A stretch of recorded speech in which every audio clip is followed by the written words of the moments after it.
Hello everyone, I hope you all are fine. So today we are going to learn the remaining portion of chapter 5 from grade 9 and the subject is science. So let's we start. In this video we have to learn nothing else but the content of cell, that which is the things are present inside of the cell. So here in this video we have to learn all the cells, all the organelles one by one, which is shown in this figure. So here are the list of the organelles which is present in the cell. We have to learn one by one all of these. It is a labeled diagram of all the organelles present in cell. We have to learn one by one all the organelles. So let we start with the first one. So we will start with the first organelle of this cell, and that first organelle is endoplasmic reticulum. So what is endoplasmic reticulum? So it is a network of membranes connecting the nucleus and the cell membrane. That endoplasmic reticulum is nothing else but a type of network which is connecting with nucleus and cell membrane. Endoplasmic reticulum is of two types, and that two type is RER and SCR. Here ER is nothing else but an abbreviation of endoplasmic reticulum. Abbreviation means short form. So ER means endoplasmic reticulum. ER is of two type, RER and SCR. RER means rough endoplasmic reticulum and SCR means smooth endoplasmic reticulum. Now on which categories these names are classified? RER means a type of reticulum which have a rough surface, so that's why it is rough endoplasmic reticulum, and SCR means it have a smooth surface, so it is smooth endoplasmic reticulum. Now how it is categorized by rough and smooth? So it is categorized on the base of ribosomes. So on which surface ribosomes is present, the surface is rough. मतलब कि उनकी जो surface है, कोई भी एक smooth surface होगी, normal surface, उसके ऊपर राइबोसोम्स आके अटैच हो जाएंगे तो उसकी वजह से क्या होगा, वो सरफेस थोड़ी रफ हो जाएगी. तो ऐसी सरफेस जिनके ऊपर राइबोसोम्स प्रेजेंट है वो सरफेस क्या हो गई, रफ हो गई. That's why that is rough endoplasmic reticulum. और जो सरफेस जिसके ऊपर राइबोसोम्स नहीं है, that means ribosome is absent, that surface is smooth endoplasmic reticulum. Besides this, endoplasmic reticulum helps in transport. In transport, it helps to transport intracellular and intercellular transport of substance. मतलब intercellular मतलब cell के अंदर ही चीज़ों को transport करने में, और intracellular के दो सेल के बीच में चीज़ें ट्रांसफ़र करने में क्या करवाती है, हेल्प करवाती है. और ये इंटरनल सपोर्ट देती है साइटोप्लाज्म को. तो ये उनके दो वर्क हुए, ट्रांसपोर्ट का और सपोर्ट का. Here is the image of endoplasmic reticulum. The dark pink is a rough endoplasmic reticulum and light pink is a smooth endoplasmic reticulum. Here you can see the dark portion have a dotted structure on that. So that dotted structure is nothing else but ribosome, and because of ribosomes attach on the surface of rough endoplasmic reticulum, the surface is quite rough, so that's why it is called rough endoplasmic reticulum. But in this portion there is no rough surface because it looks like transparent, it looks like smooth, so this one is a smooth endoplasmic reticulum. Now here are the two type, RER and SCR. On RER ribosomes are present and on SCR ribosomes are absent. RER is this portion and SCR is this portion. Now what is the work of RER and SCR? So rough endoplasmic reticulum synthesize protein, whereas smooth endoplasmic reticulum synthesized lipid. मतलब कि rough endoplasmic reticulum protein बनाता है और smooth endoplasmic reticulum lipids and steroids बनाता है. अब rough endoplasmic reticulum cysteine से बना हुआ होता है, मतलब उनके अंदर ऐसे कर्व्स होते हैं, जैसे वो कपड़े में घड़ियाँ कैसे होती है, सिलवटें होती है, ऐसे सिलवटों से बना हुआ आता है पूरा. सिलवटों को यहाँ पे बायोलॉजिकल टर्म में सिस्टर्न बोला जाता है. और जो स्मूथ एंडोप्लाज्मिक रेटिकुलम है वो ट्यूब लाइक स्ट्रक्चर होता है वेसिकल्स के जैसे. So this are a vesicle and tubules and this are a cisterns. Done. So here endoplasmic reticulum is complete. Now we will shift on second organ. So our second organelle is ribosome. So ribosome can be found floating within the cytoplasm or attached to a endoplasmic reticulum. It's not like that ribosomes is only attached on endoplasmic reticulum. You can see ribosomes anywhere in a cytoplasm. ये जरूरी नहीं है कि वो सिर्फ endoplasmic reticulum के ऊपर चिपके होंगे, वो आपको पूरे सेल में कहीं पे भी साइटोप्लाज्म के अंदर तैरते हुए दिख जाएंगे. Proteins are an essential part of all cells. Both eukaryote and prokaryote require protein to function and carry out daily activity. कि आपकी बॉडी के अंदर प्रोटीन का बहुत ही इम्पोर्टेंट है. एट द सेम वे आपके सेल के अंदर भी प्रोटीन बहुत ही रिक्वायरमेंट है, चाहे वो यूकैरियोटिक सेल्स हो या प्रोकैरियोटिक सेल्स हो, उन दोनों को हर एक डेली एक्टिविटी कंप्लीट करने के लिए प्रोटीन की ज़रूरत है. So this protein is synthesised by ribosome. So this reason ribosomes are extremely important for the survival of living things. कि जैसे बॉडी को प्रोटीन रिक्वायर है, बट प्रोटीन बनाता कौन है आपकी बॉडी के अंदर? राइबोसोम्स बनाता है. तो आपकी बॉडी के अंदर राइबोसोम्स की इम्पोर्टेंट बहुत ही एक्सट्रीम है, बहुत ही ज्यादा है. So here ribosome is also complete. So the third organelle is Golgi apparatus. This is an image of Golgi apparatus. Now after seeing this image we'll shift on theory portion. So the Golgi apparatus is an organelle found in most eukaryotic cell. Mostly Golgi apparatus seen in eukaryotic cell. In prokaryotes it's not present क्योंकि prokaryote के अंदर well developed cell organelles नहीं होती. Now Golgi apparatus you can also call Golgi body and Golgi complex. कि ये सारे Golgi apparatus के दूसरे नाम है. Now the name of Golgi apparatus or else the main name Golgi is given by a physician. The name is Camillo Golgi. He discovered Golgi body in 1897. So on his name this organelle is known as Golgi body or else you can say Golgi complex or Golgi apparatus by a name of physician Camillo Golgi. The Golgi apparatus process and package macromolecules such as protein and lipids. कि Golgi apparatus काम क्या करती है? तो Golgi apparatus packaging and dispatch का काम करती है. कि आपकी स्मूथ एंडोप्लाज्मिक रेटिकुलम ने जो प्रोटीन्स एंड लिपिड बना है उस प्रोटीन एंड लिपिड्स को दूसरी ऑर्गेनल्स तक पहुंचाने का काम, आपकी बॉडी के अलग अलग पोर्शन तक पहुंचाने का काम कौन करता है? गोल्गी अपार्टस करते हैं. बट उन चीज़ों को अगर ऐसे ही ओपनली लेके जाएंगे तो क्या हो जाएगा? वो कहीं पे भी डैमेज होने की पॉसिबिलिटी है. इसीलिए सबसे पहले वो क्या करती है? उसको पैकेज करती है. So packaging and dispatch, protein and lipid को पैकेज करके फिर उसको डिस्पैच करने का काम, मतलब किसी और जगह पहुंचाने का काम करती है. अब ये पैकेजिंग किस तरीके से होगा? यहाँ पे आपको जितने भी सीज एंड टर्न्स दिख रहे हैं, मेरे रेड एरो पे ध्यान दीजिएगा. तो ये सीज एंड टर्न में से क्या होगा? ये ऐसे इस जैसे ऐसे छोटे छोटे पार्ट क्या होते जाएंगे? अलग होते जाएंगे. फिर उसके अंदर लिपिड और प्रोटीन स्टोर होके फिर वो क्या हो जाएगी? बंद हो जाएगी लाइक दिस.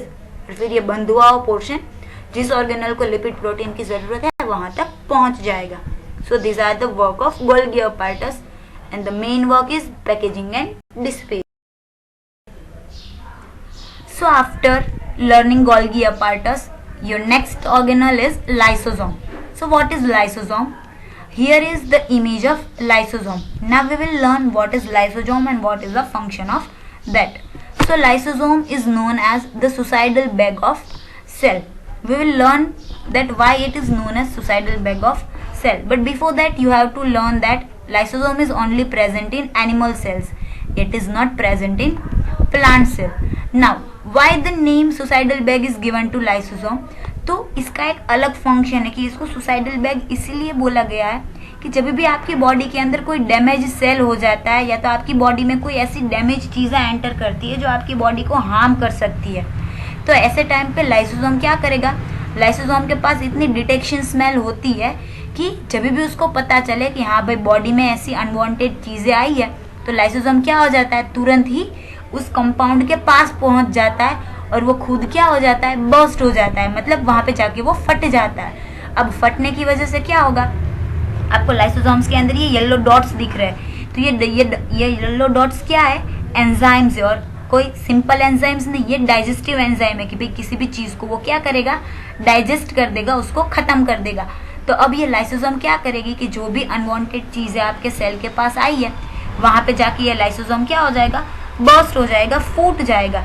तो फूटने की वजह से क्या होगा कि ये अंदर के जितने भी एंजाइम्स है वो सारे एंजाइम्स क्या हो जाएंगे, वो जो आपका अनवांटेड कंपाउंड है उसके ऊपर पड़ेंगे, और वो ये सारे एंजाइम्स की वजह से वो कंपाउंड क्या हो जाएगा, डाइजेस्ट हो जाएगा और आपकी बॉडी को खतरा नहीं होगा।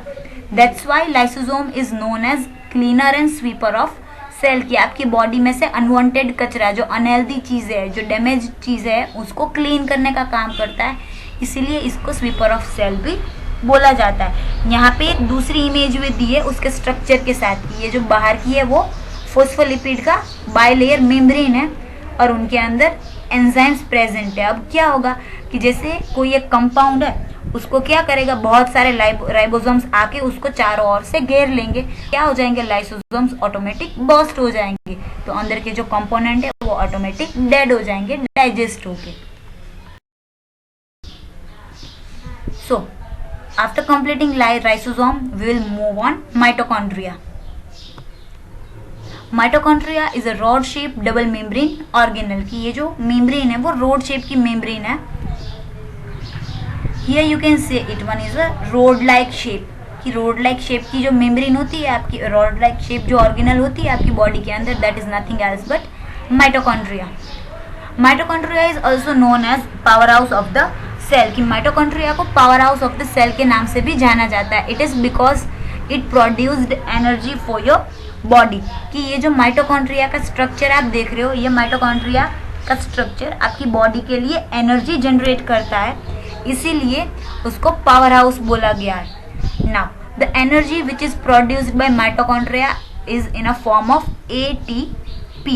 Here ATP is also abbreviation and the full form of ATP is adenosine triphosphate, ATP. So ATP is the abbreviation of adenosine triphosphate which is produced by mitochondria for the energy of body. Now the main thing about the mitochondria is mitochondria have its own DNA. Here is a DNA which mitochondria have. So mitochondria can regenerate by its own, and this mitochondrial DNA is a parental DNA, कि ये जो DNA parental DNA मतलब कि ये आपको आपके parents के through, parents in the sense आपकी मदर के थ्रू मिलता है, कि आपकी मम्मा की बॉडी के अंदर जो भी माइटोकॉन्ड्रिया है, माइटोकॉन्ड्रियल डीएनए, वो सेम माइटोकॉन्ड्रियल डीएनए आपकी बॉडी के अंदर शिफ्ट होंगे, वो डीएनए फिर आपकी फर्दर नेक्स्ट जनरेशन के अंदर शिफ्ट होंगे। So offspring get mitochondrial DNA from the mother, के आपका जो माइटोकॉन्ड्रिया होगा आपकी बॉडी के अंदर वो सेम टू सेम कॉपी होगा आपकी मम्मा के माइटोकॉन्ड्रियल डीएनए, वो आपको बाय बर्थ ही मिलता है, आपको हेरिडिटरी में मिलता है वो। So now the next one is plastids.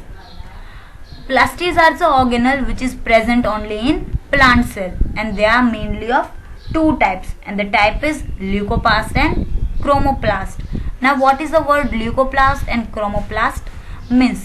Leuco means white in color and chromo means colorful. So leucoplast means colorless plastid and chromoplast means the plastid which have various colors. So there are mainly two types of plastids. And what is the work of plastids? Plastids gives colors to plant, cause human body does not have green color body, but plants have a various colors. So this color is given by plastids.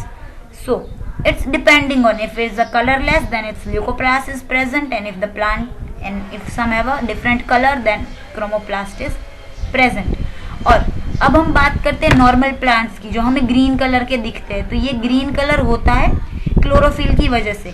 So plastid contain chlorophyll which is a green in colour is called chloroplast. कि जैसे ऐसे plastids जिनका green colour होता है, जिनमें chlorophyll होता है, it is known as chloroplast. Here is the image of chloroplast की ये जो बाइलेयर मेम्ब्रेन है वो क्लोरोप्लास्ट की ये जो अंदर वाली है वो इनर मेम्ब्रेन, बाहर वाली है आउटर मेम्ब्रेन। और फिर ये उसका स्ट्रक्चर है कि ये जो एक जो पोर्शन है, जो एक आपको कॉइन जैसा दिख रहा है, उस एक को बोला जाता है ग्रेनम। फिर ये जो पूरी जो स्टेक है, स्टेक को बोला जाता है ल्यूमन। और ये जो इसके जो बंच है दैट इज थाइलाकॉइड्स। और ये जो सेंटर जो ग्रे कलर का पोर्शन दिख रहा है that one is stroma. So it is a image of chloroplast. Now, our next organelle is vacuole. So vacuole is what? Vacuole is nothing else but a storage tank for a cell. Now, it can be stored solid parts also and it can be stored liquid part also. Now, vacuole is mostly present in a plant cell. In plant cell, they are present in a n number and the size is too large. But if you are comparing with animal cell, it is mostly absent in animal cell. Or if it is present, they are in very small size. Vacuole have no typical size or no typical shape. They simply vary depend on what the individual cell needs. कि vacuole का कोई एक particular size नहीं होती या तो कोई particular shape नहीं होता, वो डिपेंड करता है कौन से टाइप का सेल है। जिस टाइप का सेल होगा उसके अकॉर्डिंग वैक्यूल अपने आप अपनी साइज एंड शेप क्या कर लेगा, फिक्स कर लेगा। अब आपको एक ये कंफ्यूजन होगी कि पता कैसे चलता है कि भाई प्लांट सेल के अंदर वैक्यूल है और एनिमल सेल में नहीं है। तो एक सिंपल थिंग है कि वैक्यूल क्या करती है, एक खाली जगह है कि जो क्या करेगी, फूड और लिक्विड स्टोर करेगी। तो वैक्यूल की वजह से क्या हो जाता है, सेल की साइज बहुत ही बढ़ जाती है। तो प्लांट सेल बहुत ही बड़े बड़े होते हैं एनिमल सेल की कंपैरिजन में, क्योंकि प्लांट सेल के अंदर बहुत ही ज्यादा अमाउंट में बड़ी बड़ी वैक्यूल्स होती है, इसीलिए प्लांट सेल भी बड़े होते हैं। बट अगर आप एनिमल्स की बात कर लो तो ह्यूमन बींग्स भी एनिमल में ही आते हैं। तो आप खुद को ही प्लांट के साथ कंपेयर करो कि आपकी बॉडी प्लांट जितनी बड़ी है नहीं है, क्योंकि आपकी बॉडी के अंदर छोटे छोटे सेल्स है और उन छोटे छोटे सेल्स के अंदर वैक्यूल्स नहीं होती। अगर होगी भी तो बहुत ही छोटी होगी। So that's why animal cell does not have vacuoles and plant cell have it. They are formed by the fusion of several different vesicles. और अब ये वैक्यूल्स फॉर्म कैसे होती है, तो आपकी बॉडी के अंदर जितनी भी एक्स्ट्रा वेसिकल्स होंगी वो सारी एक्स्ट्रा वेसिकल्स बाइंड होके एक पूरी वैक्यूल बना देते हैं। Here you can see the image of vacuole. Vacuole मतलब कुछ नहीं, एक खाली जगह। तो आपकी बॉडी के अंदर जितनी भी खाली जगह होगी that blank portion is known as vacuole.